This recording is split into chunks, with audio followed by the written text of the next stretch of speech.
할렐루야. 네. 감사합니다. 잘 들으셨습니까? 네. 하나님께서 오늘도 우리와 함께 하십니다. 하나님 살아계셔서 오늘도 우리를 부르신 줄로 믿습니다. 딱딱한 의자가 아니라 따스한 하나님 품으로 하시고 오늘도 이 예배를 통해서 다시 한번 은혜 받고 힘을 얻고 돌아갈 수 있는 복된 시간 되시길 바랍니다. 중국의 춘추 전국시대에 일어났던 일화인데 오기라고 하는 장군이 있었답니다. 이 오기 장군이 부대를 시찰하던 중에 한 병사가 이 다리 쪽에 종기가 심하게 있어서 고름이 막 가득 차 있는 그 모습을 보았답니다.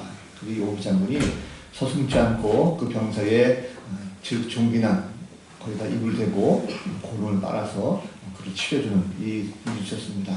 자, 그 옆에서 그 모습을 가만히 보았던 또 다른 병사가 같은 고향 친구라서 휴가를 얻어가지고 이제 고향으로 갔습니다. 가서 그 종민했던 병사의 어머니에게 있었던 일을 상세하게 설명했답니다. 우리 부대의 장군께서 아들을 그렇게 종기에다 입을 대시고 빨아주셨다 하는 그런 얘기 했답니다. 자, 근데 이 이야기를 들었던 어머니가 갑자기 그곳에서 통곡을 막 하는 거죠.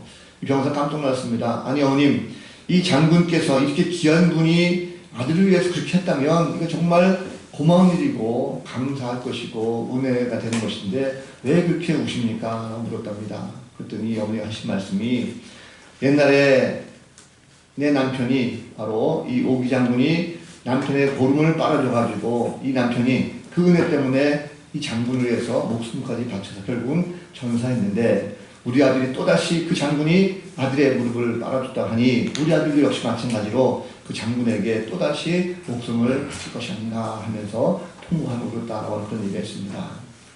이 말을 가만히 들어보니까 은혜를 입는다는 것, 내가 은혜를 받는다는 것 참 복 있는 사람이죠. 그러나 더 복 있는 사람은 바로 은혜를 받은 것을 아는 사람입니다. 내가 은혜 받았구나 하면서 아는 것이 더욱더 복되다는 것입니다. 그리고 그보다 더 훨씬 더 복 있는 사람은 내가 받은 은혜, 그것을 다시 갚을 수 있는 것, 갚는 사람이 더욱더 크다라고 할 수 있겠습니다. 이것은 은혜를 받는 것보다도 훨씬 더 복이 있다, 행복하다라고 할 수 있습니다. 우리가 11월달 감사절기 맞이해서 감사하는 것 중요합니다. 내가 감사를 하는 것, 하나님께서 나에게 이러한 감사를 베푸셨다는 것을 아는 것도 감사하지만 우리가 하나님 앞에 그 감사를 갚는 것도 더욱더 중요하다고 할 수 있겠습니다. 오늘 말씀을 통해서 지금까지 내게 베풀어주신 하나님 은혜, 그 은혜를 다시 한번 깨달을 수 있는 복된 시간 되시기를 주님 여러분을 간절히 축복합니다. 자, 오늘 시편 70편 말씀을 읽었는데 여러분들이 아시다시피 이 시는 다윗 왕이 쓴 시입니다. 그런데 내용을 보면 이 다윗의 처지가 굉장히 단급하고 긴급한 상황입니다. 위험에 처해 있는 다윗이 하나님께 원수들의 손에서 속히 건져달라고 탄원하고 있죠. 그리고 5절 말씀 보면 다시 한번 자신의 처지를 아주 궁핍하게 앓으면서 아주 신속한 그런 구원을 요청하고 있습니다. 자, 어떤 문제인지 모르겠지만 이 내용을 쭉 읽다 보면 분명히 이것은 매우 급박한 상황이고 하나님이 반드시 도와주셔야만 되는 이런 상황입니다. 그런데 하나님의 응답은 아무것도 없어요. 미동도 하지 않습니다. 그냥 묵묵히 계시는 거죠. 자, 이런 하나님을 바라볼 때의 다윗의 심정은 어떨까 한번 생각해봤습니다. 아마도 정말 답답하고 아마도 미칠 지경이 아닌가 생각이 듭니다. 자, 그런데 이런 상황이란다면 다윗은 뭔가 하나님께 때를 써야 되는데 오늘 말씀 보니까 다윗의 고백은 무엇입니까? 하나님을 찾는 모든 자들이 주로 말미암아 기뻐하고 즐거워하게 달라고 간구하는 그 모습이 있습니다.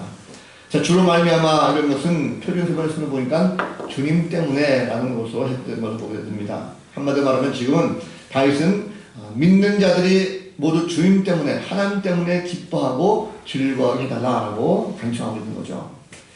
자, 예수님 믿는다고 우리가 교회 다닌다고 해서 예수 때문에 내가 다 행복하고 잘 되고 모든 것이 다 잘 풀리면 얼마나 좋겠습니까?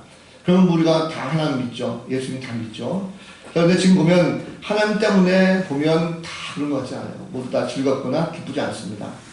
지금 눈앞에 있는 다윗부터가 그런 모습 아니겠습니까? 지금 원수들이 바로 코앞에 있는 상황인지 아니면 건강의 문제를 고통받는 것인지 상세한 언급은 없습니다. 그러나 어떤 굉장히 긴급한 어려운 일을 당하고 있다는 것을 분명히 알고 있습니다.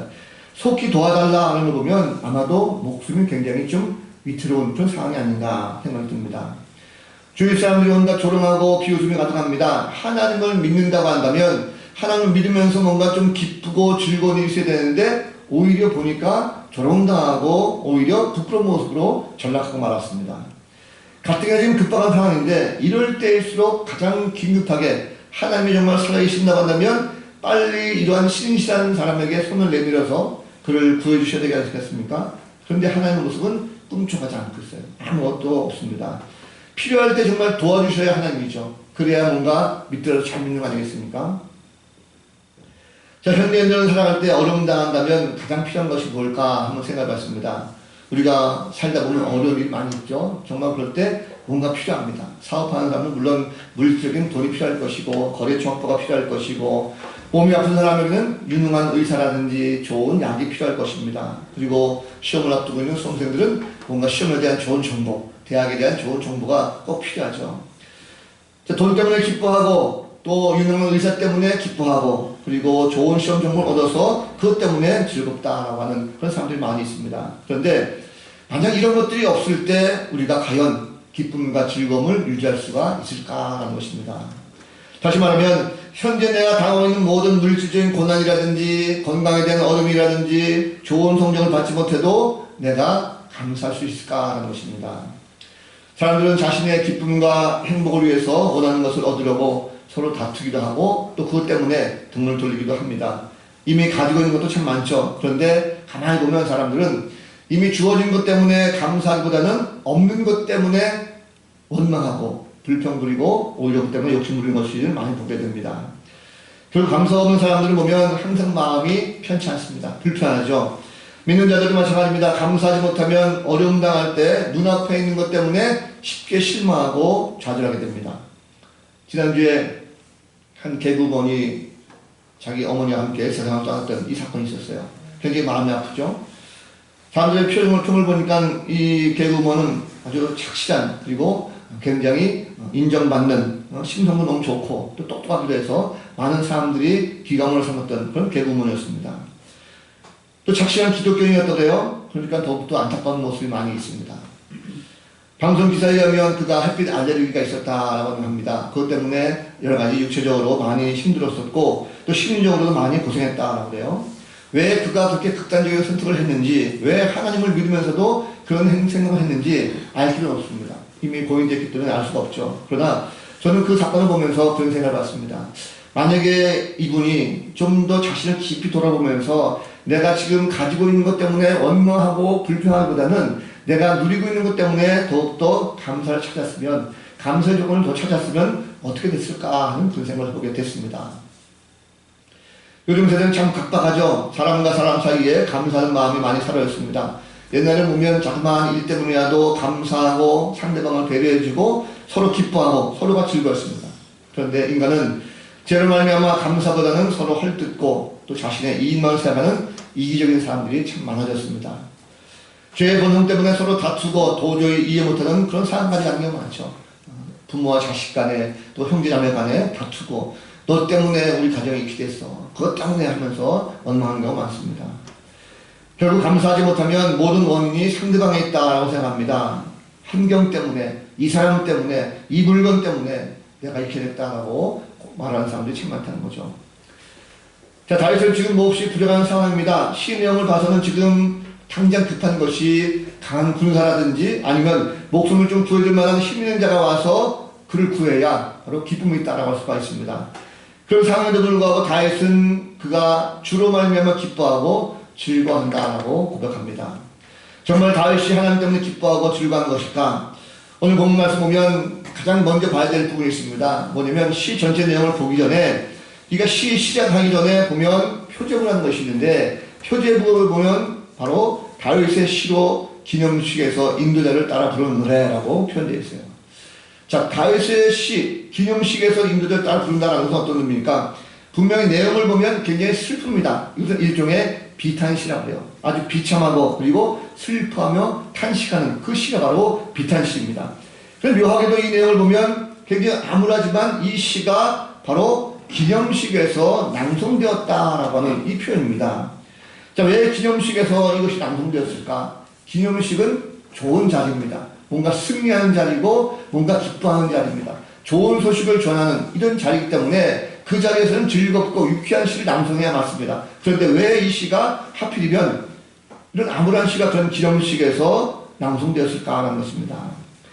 이 내용을 보면 이미 다윗이 쓰긴 썼지만 그 후대 자손들이 이 시야말로 하나님의 도우심이 어떤 것인가라는 것을 잘 말씀해주고 있기 때문에 여기에 담겨져 있는 것은 이 다윗이 억울하고 비참한 이 시가 아니라 이러한 가운데서도 하나님으로 말미암아 승리할 수 있었던 다윗의 고백이 있었기 때문에 이것이 우리가 진정을 해야 될 감사의 조건이다라는 뜻으로 기념식에서 이것을 낭송을 볼 수가 있습니다.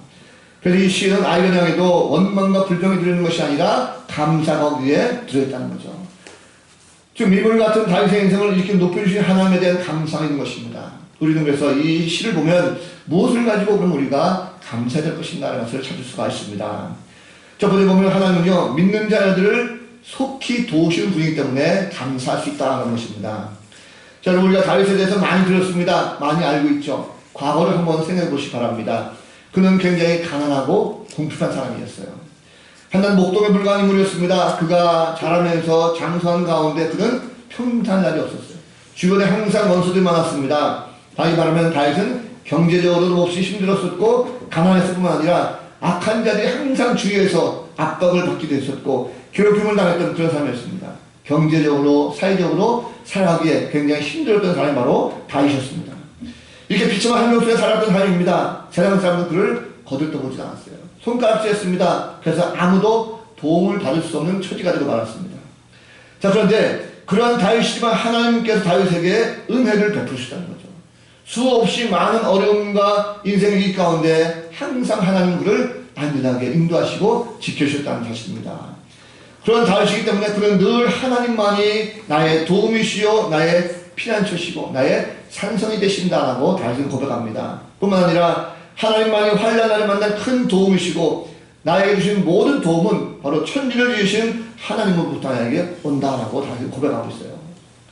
하나님은 그에게 가장 안전한 피난처가 되어주셨습니다. 그래서 다윗은 자신이 지금 가장 힘들고 어려움 가운데 있다 할지라도 이 어려움을 고백하면서 속히 도와달라라고 하나님 앞에 간구하고 있습니다. 이것은 무슨 말씀입니까? 다윗은 철저하게 하나님을 신뢰했다는 거죠. 철저히 하나님을 믿고 그 하나님 앞에 자신의 모든 것을 다 고백하는 강한 믿음이 있었습니다. 속히 도와달라는 것은 다윗이 지금 울부짖는 모습입니다. 너무나 다급한 상황이죠. 인간적인 힘으로 도저히 빠져나올 수 없는 상황입니다. 세상은 아무도 다윗에게 관심을 두지 않고 도와줄 마음이 없었어요. 오직 다윗에게는 바로 하나님만이 그에게 힘이 되셨다는 것을 다윗은 일찌감치 고백을 하고 있습니다. 홀로 있을 때에도 같이 계셨고 늘 그를 보여주셨어요. 그것도 하나님께서 속히 움직이셔서 도와주신 것입니다. 다윗은 그런 하나님을 알고 그 은혜에 감사하면서 찬양을 드리는 그 모습이 바로 오늘 시입니다. 오늘 다윗의 모습 보면 우리도 마찬가지죠. 우리도 인생을 살다 보면 많은 위기와 어려움을 겪습니다. 큰 문제가 생겼을 때 인간의 힘으로는 도저히 안 될 것 같아요. 참아도 견디기 어려울 때가 있습니다. 그럴 때 우리는 못합니까? 우리는 다 핑계대죠. 누구 때문에, 무엇 때문에, 어떻기 때문에라고 원망하고 주저앉고 있습니다. 아, 그래, 물질만 좀 있었다면, 내가 물질 때문에, 내가 좀 힘만 있었다면, 그래, 내가 권력 때문에, 내가 저 사람 때문에 이렇게 원망하면서 주저앉을 때가 참 많다는 것입니다. 그러나 적어도 우리가 하나님을 알고 예수 그리스도를 믿는다고 한다면, 그 믿음의 사람이라고 한다면 이럴 때일수록 그렇습니다. 주님 속히 나를 도와주십시오. 이런 간구가 필요하지 않겠는가 생각합니다. 혹시 문제 앞에서 기도해보지도 않고 절망 가운데 있지 않습니까? 주님은 우리가 문제가 생기면 간구하기를 원하십니다. 그럴 때 속히 도와주시다는 거죠. 어떤 분은 그렇게 말씀드리면 나는 그렇게 해도 뭐 속히 도와주지 않고 아직도 소식이 없던데 말씀하십시오. 그런데 여기 속히 말하는 것은 우리 인간의 시간이 아닙니다. 내 생각에 맞춰가지고 내 마음에 맞춰가지고 하나님 이때가 돼야 됩니다. 속히 도와주십시오 라고 해서 속히 도와주는 것이 아니라 하나님께서 생각하실 때 가장 적합한 시간에 와서 도와주신다는 거죠. 우리 인생 한번 돌아보면 하나님께서 지난날 모든 가정 속에 보면 내 마음대로 된 것이 아니라 바로 하나님의 때에 맞춰서 그 시간에 하나님께서 속히 도와주시는 그 사건을 많이 볼 수가 있습니다. 하나님 우리가 힘들었을 때 그냥 지나친 적이 없습니다. 반드시 도와주셨어요. 감사 찬송을 하게 하셨습니다. 하나님의 때를 기억하고 속히 도와달라 간과 뒤에 감사 찬송의 시가 나올 수가 있다는 사실입니다. 주중에 어떤 여자 권사님하고 얘기할 시간이 있었는데 그 권사님이 그런 얘기 하시더라고요. 점심을 맛있게 먹고 그리고 일부러 가는 도중에 갑자기 점심 먹은 것이 잘못되는지 배가 막 아프더래요. 웬만하면 집에 가려고 했는데 도저히 감당이 안 돼가지고 근처 화장실이라 좀 가야 되겠다 생각이 들었답니다. 근데 마침 집이 이제 중동, 부천 중동 이렇게 고갈 넘어가는데 고갈 넘어가다 보니까 오른쪽 그 아래쪽에 카페가 보이고 그 옆에 이렇게 주차장이 보이더래요. 그래서 저기 가서 화장실 가야 되겠다 싶어가지고 냅다 가서 핸들을 꺾고 카페를 들어가려 보니까 그 주차장에 이 가림막 차가는 그 기가 설치됐답니다. 못 들어가고 마침 옆에 보니까 주차장 문이 활짝 열리는 게 있대요. 그래서 거기다 이제 차를 세워놓고 화장실에 갔다 나왔습니다. 나오고 보니까 그 주차장 문이 닫혀 있더래요. 카페에다 물어보니까 거기는 카페 주차장이 아니고 옆에 한 동짜리 자그마한 아파트의 주차장이랍니다. 거기는 자기네 열 수 없다고 그래요. 열쇠는 아무도 없는데 그러면 내 차를 어떻게 뽑습니까? 그러니까 관리실에 가보십시오. 라고 물었대요. 관리실에 가가지고 관리소장한테 얘기했더니 관리소장이 하는 말이 이 아파트는 조그마한 소규모 세대이기 때문에 각자 세대에 사는 사람들이 다 리모컨 키가 있어가지고 관리실에조차도 열 수가 없다라고 얘기하더랍니다. 그러니까 그 사람이 갑자기 땅에 척추도 쥐않게 됐어요. 이거 갑자기 이제 어떻게 되나? 열 방법이 없다는 거죠. 그래서 어떻게 하면 좋을까? 그랬더니 관리소장이 분유회장에게 한번 전화해보면 되지 않겠나 싶어서 전화했답니다. 그때 분유회장이 하는 말이 제가 지금 제주도 와 있는데 도저히 갈 시간이 안 됩니다. 이렇게 하는 거죠. 이 권사님이 막 당겨져가지고 어떡할까 막 싶어가지고 막 사방팔방 돌아다니면서 모든 아파트 세대 다 돌아다니면서 배를 다 눌렀대요. 혹시라도 이제 키게 데려달라고. 근데 안타깝게도 단 한 가정도 응답이 없답니다. 그래서 얼마나 답답하겠어요. 가긴 가야 되는데 문은 내려져 있지 가지 못하지 막 해서 우왕좌왕하면서 이거 어떡할까 막 허리가 막 떠는데 순간 마음속에 그런 생각이 들더랍니다. 너는 맨날 어떤 위급한 상황이 되면 많은 사람들 가운데 하나님을 의지하고 기도하라라고 맨날 얘기하면서 너는 왜 이 자그마한 사건에 대해서 기다리지 않냐고 기도하지 않고 내려놓을지 허들허들하면서 기도하면 떠느냐라고 하는 음성을 들었답니다. 그 순간적으로 마음을 가라앉혔대요. 마음을 가라앉히고 기도하기 시작했답니다. 하나님 비록 이런 작은 상황이지만 내가 허들갑 떨지 않고 하나님 맡깁니다. 나 좀 속히 좀 도와주세요. 하고 기도했답니다. 그랬더니 10분이 지나고 20분이 지나고 30분이 지나도 아무도 안 오더래요. 그래서 하나님께서 뭔가 나를 잊으셨나 생각했답니다. 그런데 한 40분 정도 지나니까 한 젊은 친구가 들어오자는 거예요. 깜짝 놀라가지고 젊은 친구에게 막 좀 부탁했답니다. 내가 지금 이렇게 해서 샬롯하는데 좀 열어줬으면 좋겠다. 그랬더니 나는 차키가 없습니다. 우리 부모님이 차를 가지고 다니시지 난 차키가 없어요 라고 얘기하는 거죠. 그래서 할 수 없이 또 보내고 또 다시 앉아가지고 기도하고 있었답니다. 그런데 한 5분 정도 지나니까 아까 그 청년이 쭉 내려오더래요. 물어보니까 그 친구 하는 말이 마침 어머니가 집에 그 키를 놔두고 가서 열 수가 있었어요 라고 해서 그걸 가지고 가서 열어줬다는 것입니다.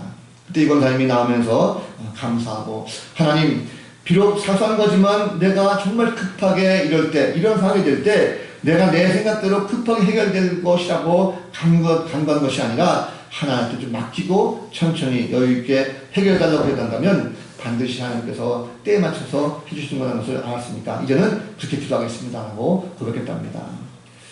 우리가 지나오면서 보면 하나님께서 우리를 도우신 것이 참 많습니다. 그런데 우리가 그것에 대해서 얼마나 많이 감사하고 있습니까? 우리가 어려울 때 항상 도우셨던 그 하나님의 은혜가 정말 우리 마음속에 다시 한번 기억되어서 그 가운데 충만한 감사 넘치는 복된 성도를 다 되시길 간절히 바랍니다. 또 한 가지 다윗은요, 이 악인에게서 자신을 건져주심에 대해서 감사의 고백을 하게 된 것을 볼 수가 있습니다. 자, 다윗은 늘 원수들이 많았죠. 그 원수들은 어떤 사람들입니까? 그 원수들은 다윗의 목숨을 잃었던 사람입니다. 자신들의 더러운 탐욕을 위해서 남의 것을 빼앗고 인생을 짓밟으려고 했던 그런 사람들입니다. 온갖 음모와 모략을 다 꾸미는 인간들이죠. 이들은 남이 잘되는 것을 보지 못합니다. 타인의 행복을 보지 못하고 오히려 그것을 파괴하고 무너지게 하고 헐뜯고 상처를 입은 자들이 바로 악인들이었습니다. 이들은 남들을 조롱하기 시작하죠. 다른 사람은 비난하고 비방하고 쑥덕공론을 일삼는 그런 사람들이었습니다. 자신들의 잣대에 맞춰가지고 상대방을 정죄하고 죽음으로 몰아갔습니다. 다윗은 바로 이러한 자들에게 온갖 수모와 수치와 무한을 당했다는 볼 수가 있습니다. 무엇보다도 이들은 악인들은 하나님을 우습게 여기고 믿는 자들을 조롱합니다. 그래서 비아냥거리는 거죠. 악인들은 자신들이 최고인 줄 알아요. 그것이 바로 그들의 교만입니다. 다윗은 이러한 자들에게 항상 목숨이 위태로웠었고 항상 쫓기면서 피난 생활했습니다. 이것이 인생 가운데 참으로 길었죠. 자, 그런데 이러한 형편을 아시는 하나님께서 다윗이 하나님을 철저하게 의지했을 때 하나님께서 친히 그 원수들을 물리쳐 주셨다는 것입니다. 다윗이 아니라 원수들이 오히려 하나님 앞에서 수치를 당하고 물러가게 했다는 거죠. 하나님은 다윗의 군대 앞에서 그 원수들이 오히려 굴욕을 당하고 패배를 당하게 하셨다는 것입니다. 다윗은 이제 수모와 수치라든지 무한을 당할 때 그렇습니다. 하나님, 나는 힘이 없지만 능력 되신 하나님께서 그들을 물리쳐 주신 것에 대해서 나는 진심으로 감사하고 기뻐하고 지금 즐겁습니다. 찬양합니다. 라고 하는 이 고백을 바로 다윗이 하고 있습니다. 우리가 살다 보면 종종 타인으로부터 수치를 당할 때가 있죠. 살다 보면 참으로 억울한 일을 많이 당하는 것을 볼 수가 있습니다. 때로는 상대방에게 모욕적인 언사를 당하면 얼굴이 화끈거리기도 하고 정말로 어디에다가 고개를 돌릴지 모를 정도로 굉장히 힘들 때가 있어요. 그럴 때 어떻게 하면 좋을까요? 어떤 사람은 감정적으로 함께 언성 높입니다. 니까짓 게 뭔데? 너 때문에 우리가 있지 않고 서로 싸우는 경우가 있습니다. 그리고 결국은 다투죠. 다투고 언쟁을 통해서 해결하려고 합니다. 어떤 사람은 내 힘으로 안 되니까 또 다른 더 힘이 센 사람을 데려다가 그 사람을 통해서 보복하려고 하는 이런 사람들도 많이 있습니다. 자신이 당한 만큼 인간들은 뭔가 그 이상으로 상대방에게 복수를 해야 직성이 풀리고 뭔가 복수를 해야 그것이 더욱더 내게 득이 된다 생각하는 경우가 많습니다. 그런데 인간의 보복이라는 것은 끝이 없어요. 내가 당한 수치와 무한이 크다고 할지라도 인간적으로 해결 방법을 찾지 말고 이왕이면 하나님께 맡기고 하나님의 방법대로 나갈 수 있는 성도가 되시기 간절히 바랍니다. 왜냐하면 하나님은 우리 대신해서 싸워주시기 때문에 그렇습니다. 나는 할 수 없지만 하나님이 하시기 때문에 그렇습니다. 혹시라도 지금 내 삶 가운데 원수들이라 생각할 만큼 나에게 힘들게 하고 어렵게 하고 내 사이가 정말 그 사람 때문에 내가 이렇게 됐어라고 하는 어떤 원인을 제공해준 그런 사람이 있다고 한다면 그 사람에게 내 생각대로 가서 보복할 생각하지 마시고 하나님의 방법대로 먼저 기도하시고 하나님께서 그를 통하여 역사하옵소서, 하나님 그를 물리쳐 주옵소서 하는 그 마음을 가지고 간다면 내가 하지 않고 바로 하나님께서 이 모든 것을 다 일하시고 만들어주실 줄 믿습니다. 그러나 하나님께서 기뻐하시고 즐거운 자들에게 원수를 물려주실 줄 믿습니다. 악인들과 싸우며 반드시 우리가 하는 것이 아니라 하나님께서 하신다는 것을 알고 하나님을 말미암아 승리하는 그 성도들 다 되시기를 주님의 이름으로 간절히 축복합니다. 이제 다윗은요, 그러한 삶 가운데 하나님만을 의지하고 하나님만 바라보겠다라고 하는 결단으로 감사하는 그런 영혼이 있습니다. 자, 다윗은 자신의 인생 가운데 깊이 있게 마시는 그 하나님을 신뢰할 때, 아, 그렇구나. 내가 하나님을 정말 신뢰하고 하나님을 믿고 나갈 때 은혜 베푸시는 하나님이시구나 하는 것을 그가 깨달았습니다. 그래서 하나님을 가만히 보면 하나님을 찾는 자들에게 하나님은 기쁨을 주세요. 주를 찾는다는 것은 하나님을 갈망하는 것입니다. 사모하는 것입니다. 아, 하나님께서 이러시문이 하는 것을 알고 날마다 하나님 뜻을 알고 그 뜻을 구하는 자가 바로 하나님을 갈망하는 것입니다. 하나님께서 도대체 어떤 생활을 하고 계실까? 어떤 것을 행할 때 하나님께서 기뻐하실까? 이런 마음을 가지고 계속적으로 찾는 것, 이것이 바로 하나님께서 기뻐하신다는 것입니다. 다윗은 그것을 바로 알았다는 거죠. 다윗은 하나님은 정말 하나님께서 얼마나 위대하신 분인가를 알았고 그렇기 때문에 이제는 하나님을 높이는 그 마음속에 결단이 있었습니다. 다윗은 이렇게 하나님을 찾았던 사람입니다. 자신의 삶 속에서 나를 드러내지 않았어요. 나 자신은 별거 없지만 그러나 나를 통해서 역사하시는 그 하나님, 나의 일이 중요한 것이 아니라 내 일을 통해서 하나님께서 행하시는 그 놀라우신 일들이 더욱더 귀중하다는 것을 알고 오히려 나에게 은혜를 베풀어 주신 그 하나님을 만방에 알리고 그 하나님을 드러내는 이 삶을 바로 다윗이 살았다는 것입니다. 그렇기 때문에 더욱더 감사할 수가 있었고 기뻐할 수가 있었던 거죠. 그리고 하나님 위대하십니다. 우리를 구원해주신 것만으로도 하나님 위대하심을 찬양해야 됩니다. 그런데 하나님께서는 우리를 구원하신 것뿐만 아니라 이 땅에 살아가면서도 하나님의 위대하심은 우리 가운데 계속적으로 보여주고 계세요. 하나님을 믿는 자들에게는 지금도 한없는 하나님을 베풀어 주십니다. 우리의 입술로 하나님 앞에 감사할 수 있도록 하나님 앞에 마음껏 찬양하도록 우리에게 모든 것을 보여주시고 또 인도한 걸 볼 수가 있습니다. 그 하나님의 은혜가 얼마나 큽니까?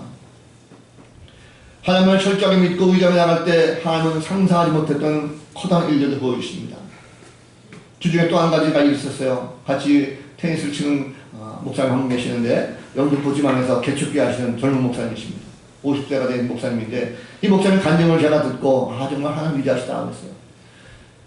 이분이 교회를 개척한 지 한 5년이 되었습니다. 그런데 1층에 한 30평 되는 그 평수에서 월세 보증금 1,000만원에 월세 50만원 드는 자그마한 교회예요. 아직도 교회가 잘 되지 못해가지고 가족들만 모여가지고 예배하는 어떤 예배처소로 있었습니다. 그런데 옆에 보면 똑같은 평수에 똑같은 가격에 1,000만원, 50만원 되는데 거기에 가게가 있었답니다. 근데 그 가게가 갑자기 어느 날 나가게 됐대요. 이 코로나 때문에 안 돼서 그런지 나가게 돼서 이 목사님이 그 빈자를 보면서 이런 생각이 들었답니다. 내가 목회가 지금 1,050만원짜리인데 이왕이면 저 장소도 똑같이 얻어가지고 이 지역의 아이들을 위한 도서관을 하나 좀 만들었으면 좋겠다는 그런 생각이 있었대요. 그런데 그 사람 보증금 1,000만원하고 월세 50을 감당하기 힘들어서 안 되겠다 생각했답니다. 그러면서 한편으로는 또 그런데 여기가 만약에 엉뚱하게 술집이들을 못하나 이 생각이 들었대요. 왜냐면 근처에 워낙 호프집이 많으니까 술집이들을 못하나 하는 그런 마음이 있었답니다. 그런 생각하던 차에 건물 주인에게 전화가 왔대요. 와가지고 목사님 지금 이 자리가 비었는데 이왕이면 그 교회가 이 자리를 같이 썼으면 좋겠습니다 라고 얘기하더라는 거죠. 이 목사님이 사장님 우리는 보증금도 없거니와 월세도 감당하기 힘듭니다. 그래서 어려울 것 같아요 라고 했답니다. 그랬더니 주인이 하는 말이 제가 지금 목돈이 필요해서 그러니까 그러면 목사님 월세 50만원은 말고 그냥 50만원 하는 거 지금 내는 걸로 하고 보증금 1,000만원만 나에게 주면 그냥 그래서 쓰셔도 좋겠습니다 라고 얘기하더라는 거죠. 그런데 가난한 이 목사님이 1,000만원 어디 있겠어요. 그래가지고 사장님 우리가 1,000만원이 없어요. 그런데 혹시나 사장님이 만약에 좀 이해해 주시면 내가 이 1,000만원을 한 번에 못 드리고 매달 100만원씩 10달에 걸쳐서 나눠드리겠습니다 라고 약조했답니다. 그랬더니 주인이 정 없으면 그렇게라도 해야죠 뭐 하면서 얘기했더라는 거죠. 그래서 이 목사님이 덜컥 계약을 해버렸대요. 자, 그러면서 이 목사님은 이제 급하니까 새벽마다 기도하기 시작했습니다. 그런데 한 일주일 정도 기도하다가 어느 날 새벽에 갑자기 문자가 하나 들어왔대요. 전에 섬기던 교회에 어떤 여자 성도님이신데 이름도 모르고 전화번호 딱 와서 문자가 왔는데 목사님 그 교회에서 어디 도서관을 만든다고 하는데 지금 친척이 어느 정도 됐습니까? 라고 문자가 오더라는 거죠. 그래서 본인은 기도하다가 하나님께서 뭔가 도움의 손길 주시는구나 생각이 들어가지고 아직도 지금 준비 중에 있습니다 라고 했더니 그분이 하신 말씀이 선경금 좀 조금 보내려고 하는데 많지는 않아요. 목사님 계좌번호 좀 알려주세요 라고 부탁하더래요. 그래서 이 목사님이 옳다 해가지고 보냈답니다. 그랬더니 이제 그걸 보냈겠죠. 시간이 흘러다 보니까 한 달이라는 시간이 금방 지났다는 거예요. 아니나 다를까 주인에서 전화가 왔답니다. 목사님 100만원을 입금시켜야 되는데 100만원이 아직도 안 들어왔어요. 어떻게 됐습니까? 라고 묻더라는 거죠. 목사님이 자기 주머니를 다 뒤져보니까 10만원도 채 안 들어요. 그러다가 언뜻 그 성도님께서 보내셨다고 하는 선경금이 기억나가지고 딱 나가가지고 통장을 딱 찍어봤답니다. 놀랍게도 1,000만원이 들어있어요. 그 목사님이 깜짝 놀랐답니다. 세상에 나는 생각해도 기껏 몇십만원, 많아야 돈 100만원 이 생각이 드는 거예요. 그런데 1,000만원의 돈이 그것도 이름도 없이 헌금을 했다는 사실에 깜짝 놀라가지고 그 교회가 전화를 다 했대요. 도대체 이분이 누구십니까? 왜 이분이 나에게 이런 헌금 보내십니까? 라고 했더니 그분 꿈에 하나님께서 응답하셔서 자기가 이 교회에 보냈다라고 하는 그 말씀을 듣고 하나님 응답이다라는 그 사실을 고백했답니다. 그래서 그 여자 성도님 하신 말씀이 이름도 안 가르쳐주고 남편이 불신자인데 남편이 왜 좀 기도해 주세요 라고 부탁을 받았대요. 이 목사님이 저희가 이 간증하면서 목사님 저는 개척교회 하면서 정말 하나님께서 이렇게 위대하신 것을 새삼 느꼈습니다. 하나님께서 살아계십니다 라고 고백하면서 눈물이 그르르 하는 거예요. 저는 그 말씀을 가만히 들으면서 그렇구나. 우리가 하나님을 잊어버리고 있는 것은 아닌가. 그 하나님이요 지금도 살아계신다는 것을 여러분 믿으시기 바랍니다.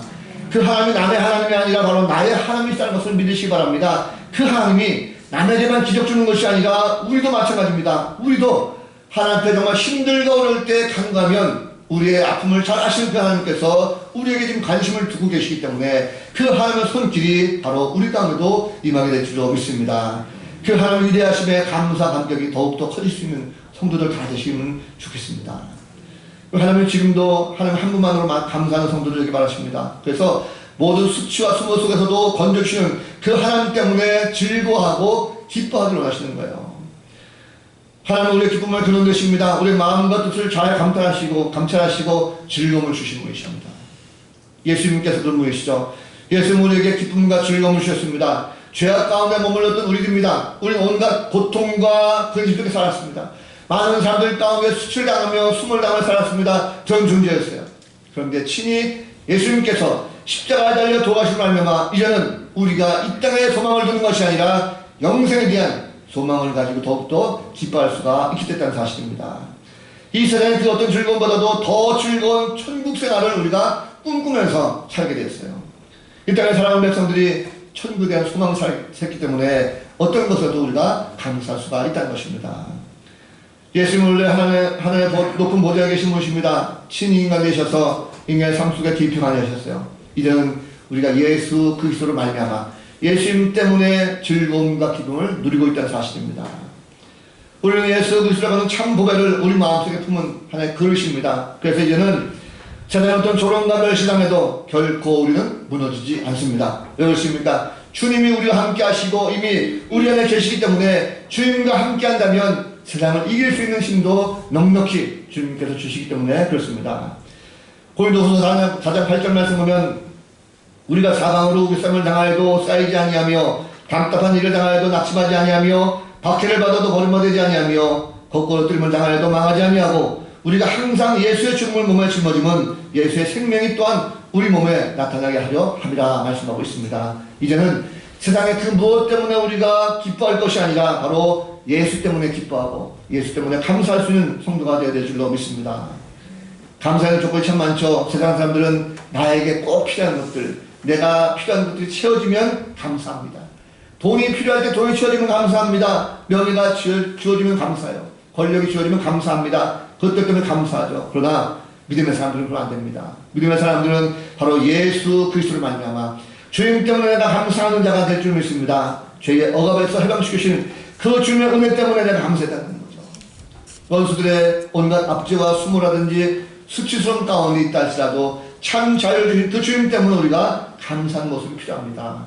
이 땅을 사는 동안에 선한 길을 인도하시는 그 사람 때문에 우리가 감사를 해야 된다는 거죠.